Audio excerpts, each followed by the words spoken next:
कपास फैक्ट्री के सामने तीसरे दिन भी किसानों का विरोध प्रदर्शन जारी रहा।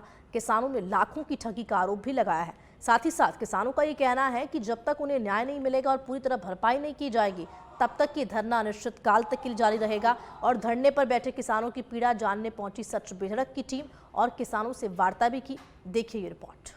फलोदी के नेशनल हाईवे 11 स्थित जो कपास फैक्ट्रियां हैं, वहां पर किसानों के साथ ठगी का एक मामला सामने आया है। लैब को लेकर, लैब मशीन को लेकर यहां पर जो है वो तुलाई में जो है वो कम ज़्यादा करते हुए किसानों को ठगने का काम किया जा रहा है। हालांकि किसानों का आरोप है कि यहाँ पर जो है ये क्रम लंबे समय से जारी है। आपको बताऊँगा मैं कि यहाँ पर जो है किसान वहाँ पर बड़ी संख्या में धरने पर बैठ गए हैं। इनकी मांग है, इनका कहना है कि हमें न्याय मिला जाए और जो हम सर्दी, गर्मी, वर्षा और चाहे भली प्राकृतिक आपदा हो, उसमें हम अपना फसल उगाकर और यहाँ लाते हैं। आपको दिखाऊंगा मैं, यहाँ पर कैमरा पर्सन को कहूँगा कि ये जो बड़ी ट्रैक्टर खड़े हैं उसमें जो कपास की भरी हुई है, ये यहाँ लाया जाता था और यहाँ पर लाके और जब ये तुलाई करते थे, तुलाई में और उसके बाद में लैब में मशीन में जब चढ़ाया जाता था तब उसके भाव कम ज़्यादा हो जाते थे, तोल कम हो जाता था। यहाँ पर जो लोग हैं, यहाँ जित सिंह जी बैठे हुए हैं जो पिछले 3 दिनों से किसानों के लिए अपनी न्याय की मांग करते आ रहे हैं। किसान ग्रामीण क्षेत्र से डड्डू, उग्रास, चाहे आसपास के ग्रामीण क्षेत्रों वहाँ से आए हैं। मैं बताना चाहूँगा, कैमरा पर्सन कहूँगा कि दिखाएं सबको।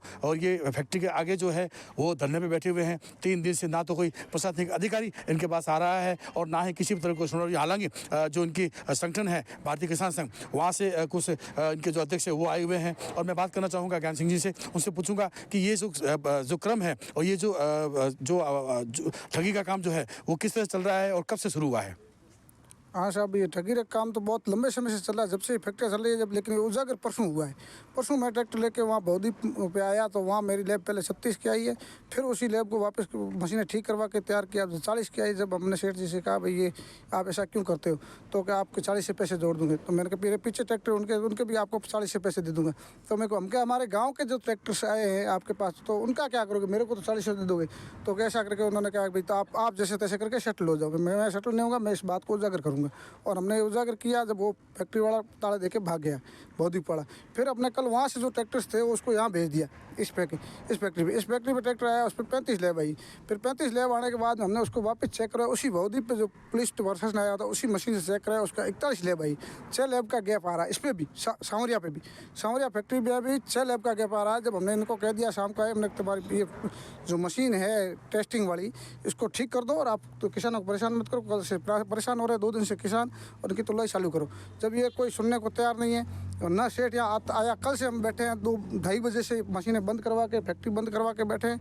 ना तो सेठ आया है, अब आया है तो कुछ मानने को तैयार नहीं है। प्रशासन भी यहाँ आया है, देख के आया। आपने किसी को शिकायत की? बिल्कुल, हमने कलेक्टर साहब को बताया, SDM साहब को बताया और लिखित में दिया, उनको ज्ञापन दिया। और मैंने 420 में FIR भी दर्ज करवा दी। मेरे साथ का घोटाला है उसका होदीपाड़ा के नाम से, यार इसकी अभी करवानी है। लैब के नाम पे बड़ा गड़बड़झाला यहाँ पेश आया है और इस घोटाले को लेकर कहीं न कहीं यहाँ पे किसान आक्रोशित हैं। पिछले 3 दिनों से यहाँ धरने पे बैठे हुए हैं और जब तक प्रशासनिक या किसी तरह के कोई जो न्याय नहीं मिलता तब तक ये बदस्तूर धरना जारी रहेगा। कैमरा पर्सन जितेंद्र बिस्सा के साथ राजू व्यास।